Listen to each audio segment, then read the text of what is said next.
নির্দিষ্ট পরিচয় দিয়ে টকশোতে আসেন, আপনি একদিকে বলেন আমি আইনজীবী, আমি শিক্ষক, আবার একদিকে আমাদের পক্ষে বলে, আমরা কনফিউশনে পড়ে যাই। না, ব্যক্তিগত বিষয় না, আমরা কনফিউশনে পড়ে যাই। এই জন্য ভাই বলেন, আমি তো উনি রাজনীতি পরিচয় আসেন, তাহলে আপনারা রাজনীতি পরিচয় আসেন না কেন? পৃথিবীতে কোনো দেশ পাবেন না যেখানে মানে রাজনীতি একটা পেশা। আমাদের ভাইদের কাছে মনে হয় রাজনীতি একটা পেশা। আপনি দেখেন যতগুলো রাজনীতিবিদ আছে এদের কোনো নিজস্ব করে পেশা নেই। এর রাজনীতিও তো ওদের পেশা, এদের আয় ইনকাম সবকিছু। কি রে ভাই, আপনি তো পৃথিবীতে যত পেশা আছে আপনি পেশার তালিকা দেখেন, পেশার তালিকার মধ্যে কোন পেশার তালিকায় আপনি রাজনীতি পাবেন? রাজনীতির পেশা না।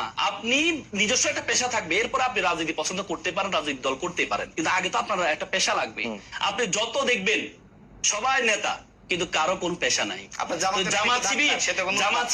জামাত শিবির এটা করেন, জামাত শিবির প্রত্যেকে একটা পেশা ওন করে, সে পেশায় মর্যাদা দিতে পছন্দ করে।